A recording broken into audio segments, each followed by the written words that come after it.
We moderated a couple of panels in there. We've had discussions with both buyers and sellers around digital trends and data trends as it pertains to political advertising. From a buyer perspective, can you talk about some of the trends that you're seeing coming down the pike with regard to audience buying? Yeah, so a couple. One, we heard from both in linear television and in traditional digital, a hype being really executed into reality, and a lot of myth around, well, gee, we don't think there's a lot of national inventory out there. Well, I don't know if you could really stitch this together and actually bring in so-called digital databases and audience segments into executing in both television and again, traditional digital channels. Those guys in politics, they're behind the curve. I mean, they're still doing, card stacks from the 1972 campaign. That is far from reality here. So we saw, with very specific examples from both buyers and sellers and the tech platforms that they leverage on both sides, real success with campaigns not just at a national level, but also cause marketing, both brand awareness as well as below the line direct response. So, the trends are that politics that used to be thought of in an incorrect stereotype of lagging along with CPG and pharma from other verticals where, oh no, the DR guys are the only ones who get programmatic and who are using it to its advantage. Far from the case here, and folks are seeing that on the front lines every single day with local and national elections and then ongoing issues that they're looking to push through. Great.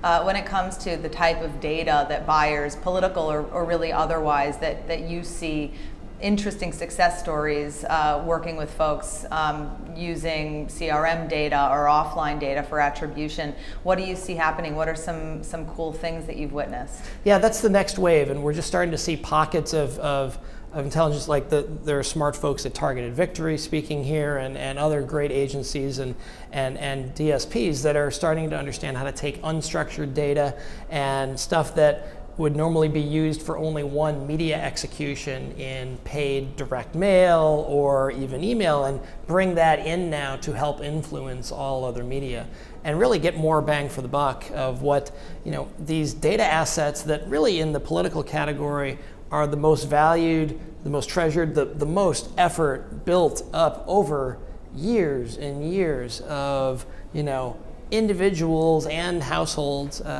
throughout their entire, this isn't just one consumer life cycle where you go from, one type of car to the next. I mean, this is your own personal beliefs and value sets and what your own behavior is dictating about you and what you stand for and how and when you should be addressed with certain things that are passionate to you as an individual. So being able to leverage all those things that used to be in different silos and come together, really, the political category is one that's leading the most on the buy side, and recognizing that we can tie all this together and tell a more powerful story and optimize our dollars and frankly our teams a lot better. The next wave is then getting into improving CRM, improving content. I think you'll see a next wave of programmatic native in political, maybe not in this election cycle as much. There's a little experimenting at the national level, but ongoing, especially for the 2018 cycle, you'll see a lot of that. And then certainly cause-related events, larger storytelling and being able to bring in creative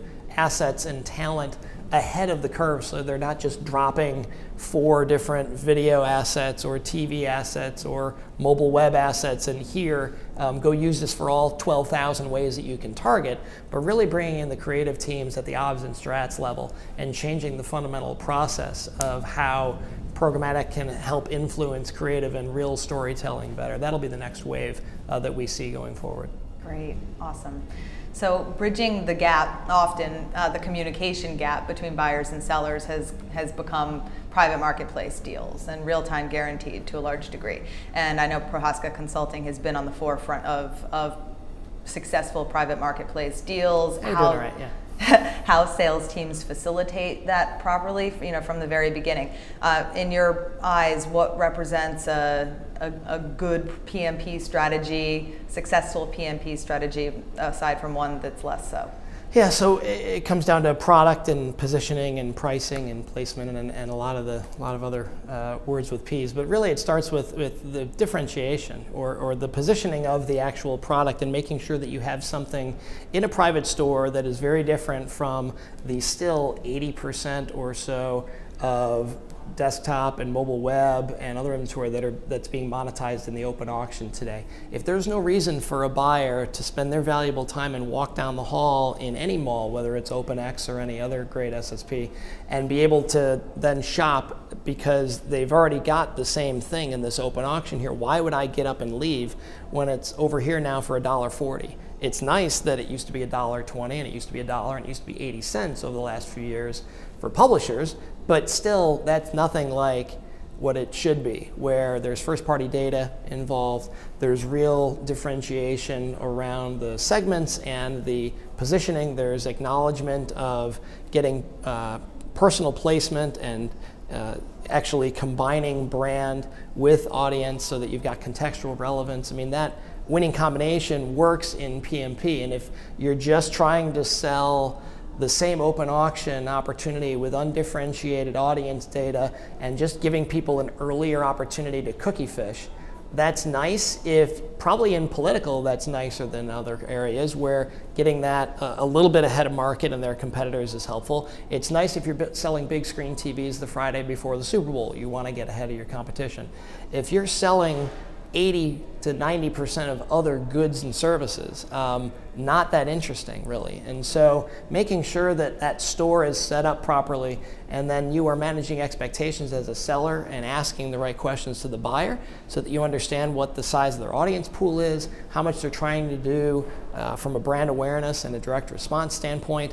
And then you can make a better decision together whether you even want to bother with a PMP, because we're seeing so many folks, and we've had these examples ourselves with our ad sales rep division where there's a lot of effort and then at the end of the month it's $82 and not exciting, and you go, that juice wasn't worth all that squeeze at all.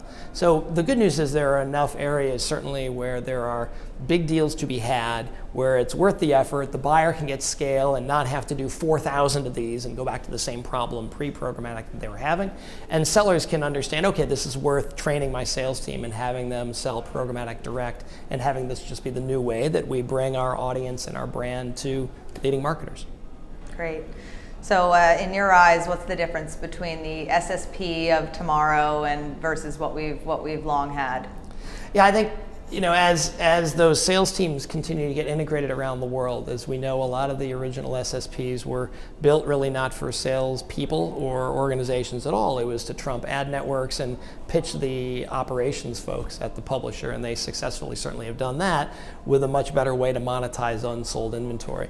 The SSPs today are moving towards bringing the full tech stack into one roof and being a true integrated platform for a publisher that has ad serving, that has yield optimization and forecasting, that has the ability to serve ads the same way that someone can through an insertion order. The SSPs that take you know, the roadmap of the wish list, I should say, of a publisher and saying, look, I'd love to be able to do these 10 things and I'd push everything through your pipes. But right now we still do this through our ad server because we need to clickety-clack, because right now it's still relatively primitive. Not certainly everyone, but for the majority, they're still going off of 2009 tech.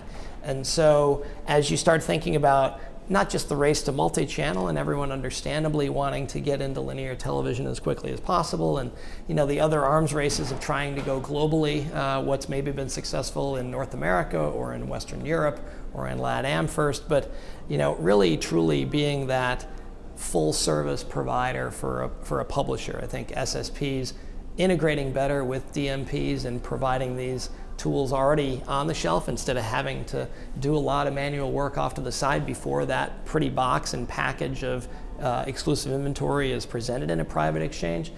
Those are the types of services that will win more business from publishers, will capture larger share, because it doesn't make sense to have 8 different desktop and mobile web SSPs in the United States going after the same inventory much longer.